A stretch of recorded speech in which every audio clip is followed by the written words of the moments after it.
નમસ્કાર, જય શ્રી રામ. આગળના 8 હપ્તા જોયા, કેવા લાગ્યા? રિસ્પોન્સ તો આપજો. આજનો 9મો હપ્તો છે. 3 બાબતો આપણે કરવાના છે. એ છે m બાય એટલે કે ગુણાકાર 1 to 9, એકડાવાળી ગુણવાનું, બગડાવાળી ગુણવાનું, 9 સુધી ગુણવાના.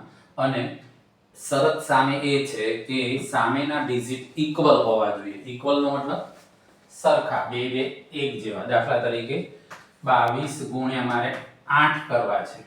1 થી 9 ની વચ્ચે ગમે તે ચાલશે, બરાબર. 22 ગુણ્યા 8 કરવાના છે, તો આ નિયમ ત્યાં કામ કરશે 19 નંબરનો. એના પછી છે m by 3 digit, middle digit 0. દાખલા તરીકે 203 604. તો આ અહીંયા કામ કરશે કે એનું મધ્યમ પદ શું છે? 0 છે. બાકી ગમે તે હોય. પછી આ છે લાસ્ટ ડિજિટ 1. 2 ડિજિટનો જ નંબર લેવાનો, પણ છેલ્લો આંકડો એનો 1 હોવો જોઈએ. દાખલા તરીકે 31 ગુણ્યા 41. આવું કઈ કરવું છે તો આ નિયમ કામ કરશે. તો હવે આપણે પહેલા આનાથી શરૂઆત કરીએ છીએ. આજનો વિડિયો નાનો જ થશે એટલે ચિંતા કરવાની જરૂર નથી, બરાબર. હવે ધ્યાનથી જુઓ. તો પહેલા શું છે? m by 1 to 9. અહીં આગળ આપણે m બાય 1 to 9 પહેલા લખીશું.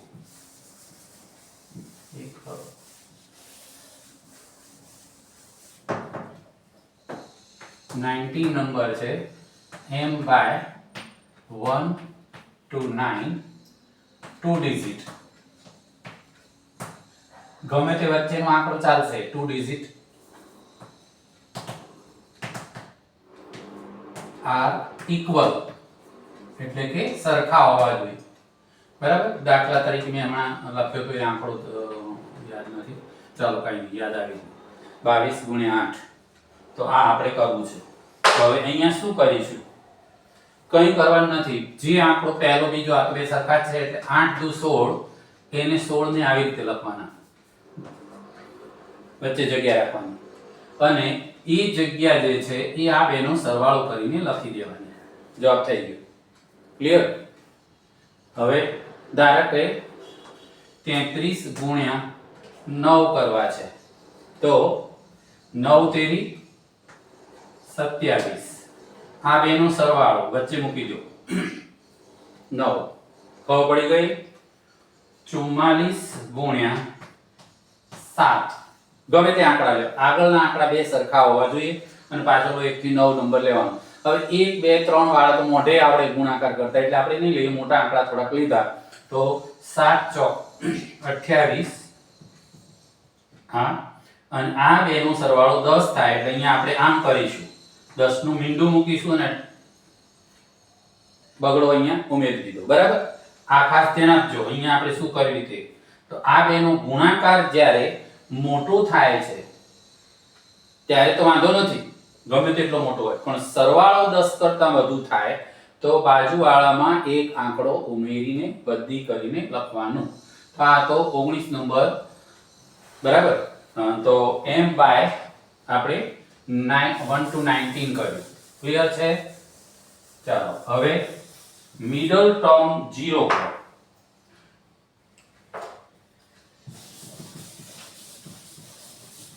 મિડલ ટર્મ 0 હોય. હવે એ જે કરવાનું છે એમાં આપણે 3 સ્ટેપમાં આ દાખલો લખીએ. 604. 3 સ્ટેપમાં દાખલો ગણીશું. 3 સ્ટેપ હું બતાવી દઉં છું એટલે તમને આઈડિયા આવે. આપણે 3 આંકડાનો ગુણાકાર કર્યો છે એ જ P2 ની અંદર, એ જ મેથડ છે. તો એમાં આપણે આમ ગુણતા હતા એટલે અહીંયા આમ ગુણીશું. 3 ગુણ્યા 4 બરાબર 12. તો અહીં 12 લખવાના છે. પેલામાં શું કરતા હતા? વધી લેતા હતા. અહીંયા વધી નથી લેવાની. બેઠો બેઠો 12 લખવાના. બે આંકડા લખવાના છે અહીંયા. હવે આ બેનો ગુણાકાર એટલે કે 2 ગુણ્યા 4 વત્તા 6 ગુણ્યા 3 એટલે કે 6 તેરી 18 ને 8. 18 ને 8 26. તો 26 લખીશું. હવે S3 આ બેનો ગુણાકાર એટલે કે 2 ગુણ્યા 6. 6 દુ 12. તો જવાબ થઈ ગયો 12. ક્લિયર? હવે ધ્યાનથી જોજો. અહીંયા 3 આંકડાનો ગુણાકાર છે અને વચ્ચે શૂન્ય છે. તો આપણે ફરીથી એકાદ બે દાખલા લઈએ એટલે આઈડિયા આવી જશે તમને.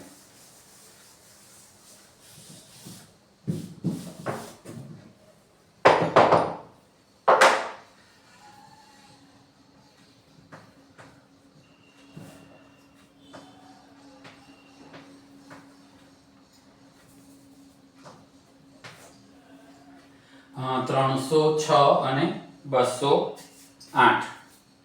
તો આ બેનો ગુણાકાર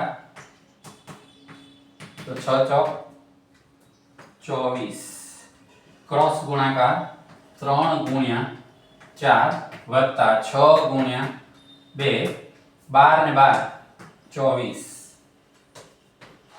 હવે આ બેનો ગુણાકાર 3 ગુણ્યા 2 એટલે કે 6. જવાબ થઈ ગયો. હવે મેં અગાઉ એક બાબત તમને આપી હતી, એ પણ યાદ રાખો કે આ બે 0 હોય તો શું થાય? 3 દૂ 6, પાછળ 1 2 3 4 0, 6 ની પાછળ 4 0 એટલે કે આ 4 આંકડા. તો એનાથી મોટું હોવું જોઈએ 0 થી, એટલે 60,000 થી વધારે હોવું જોઈએ. આપી ગયું છે. તો જવાબ સાચો છે એ આપણને ખબર પડવી જોઈએ. હજુ એકાદ લઈએ. હવે થોડા મોટા આંકડા લઈએ એટલે આઈડિયા આવે. 809 706 બરાબર. 6 ગુણ્યા 9 અથવા 9 ગુણ્યા 6, 6 9 54, તો 54 લખી દો. જો ત્રણ આંકડા સરવાળો આવશે, અહીંયા ગુણાકાર ને સરવાળો કરીશું તો વધીમાં જશે પાછો. આવ્યો 6 ગુણ્યા 8 6 48 અને 9 ગુણ્યા 7 7 9 63 થાય. 63 અને 48 આપણે બેનો સરવાળો કરવો છે. 62 અને 48 બોલો તો 110, 110 અને 111 બરાબર. એટલે અહીંયા શું લખીશું? 11. ક્લિયર? હવે એક વધીમાં જશે એ યાદ રાખજો. બરાબર. હવે આ છે 7 ગુણ્યા 8 7 8 56 વત્તા 1 એટલે કે 57. વધી જ્યારે આવતી હોય ત્યારે થોડું ધ્યાન આપજો. એટલે મેં આ મોટો આંકડો લીધો એનું કારણ એ જ હતું, એટલે તમને ખબર પડવી જોઈએ કે શું થવાનું છે. ફરીથી એકવાર રાઉન્ડ હવે લખવાની જરૂર નહીં પડે, ધીરે ધીરે એ છોડવાનું ચાલુ કરો. આ બેનો ગુણાકાર 6 9 54 લખાઈ ગયા. આ બેનો ગુણાકાર, આ બેનો ગુણાકાર સરવાળો કર્યો તો આ હતો 6 8 48 અને આ હતો 63. તો એ બેનો ગુણાકાર કર્યો 100, ગુણાકાર કરીને સરવાળો કર્યો 111 થયા તો 11 લખી લીધા, વધી 1 હતી. 7 8 56 ને વધી 1 હતી 57. તો આ હતો મિડલ ટર્મ 0 હોય તેવા ગુણાકાર. ક્લિયર થઈ ગયું? તો અહીં આપણે આ બે પૂરા કરી દીધા છે 20 સુધી.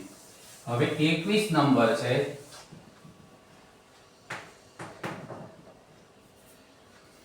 m by last digit. બે નંબરના આંકડા હોવા જોઈએ અને લાસ્ટ ડિજિટ 1 હશે. તો આપણો અહીં ગુણાકાર કેવી રીતે કરવાનો છે તે જોઈએ છે.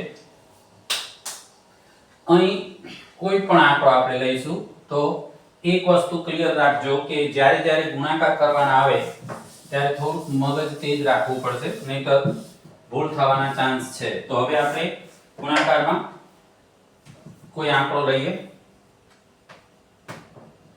પાછળ એકડો જ છે અહીં, એ ધ્યાન આપજો. બીજો જે આંકડો આપણે લેવાનો છે એમાંય પાછળ એકડો હોવો જોઈએ. હવે આને એપ્રોક્સિમેટલી જવાબ જો 8 ચોક 32 બરાબર 3200 આસપાસ આવવો જોઈએ એપ્રોક્સિમેટલી. એ આપણે જવાબના સંદર્ભમાં કર્યો. તો 1 ગુણ્યા 1 બરાબર કેટલા થાય? 1. તો અહીંયા 1. હવે શું કરીશું તો કે આ બેનો સરવાળો જ કરવાનો છે. પેલામાં શું કરતા હતા? આમ ને આમ ગુણાકાર કરતા હતા. અહીંયા એવું નથી. તો 4 + 8 બરાબર શું થશે? 12. તો આપણે બગડો લખી લઈએ એટલે વધીમાં 1 અહીંયા લઈશું. 8 ગુણ્યા 4 વત્તા વધી 1. તો હવે આ પોઈન્ટ આપણો યાદ રાખવાનો રહ્યો. 32 ને 1 33. બરાબર છે? ક્લિયર? સમજ પડી ગઈ? ફરીથી બીજો દાખલો એટલે તમારા મગજમાં આવશે. 33 21 જવાબ હતો.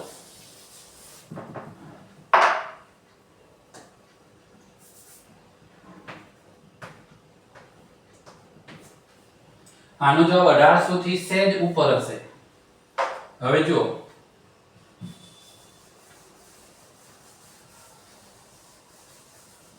આ તો બેઠું જ રહ્યું, S1 છાપી નાખવાનું, કઈ કરવાનું નથી, એક લખાઈ ગયું.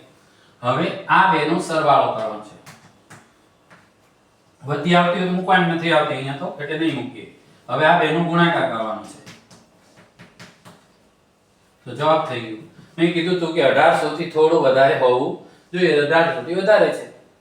કેટલું વધારે એ પણ મેન્ટલી થોડુંક વિચારી શકો, કારણ કે આ 1 છે ગુણ્યા 60 કરવાના, એટલે 60 વધારે હોવું જોઈએ. બીજું કેટલા વધારે? 30 છે અને આ 1 છે, એટલે 30 31. તો 60 ને 30 90 જેટલું તો વધારે હોવું જ જોઈએ. તો 18 આવી ગઈ જવાબ. એમ વિચારશો તો એ ચાલશે. હવે ફાવશે તમને, મને નહીં ખબર, પણ થોડો મોટો આંકડો લઈએ. 131 અને 121. ફાવે તો કહેજો, ના ફાવે તો કઈ નહીં. આને છેલ્લો દાખલો છે. હવે 1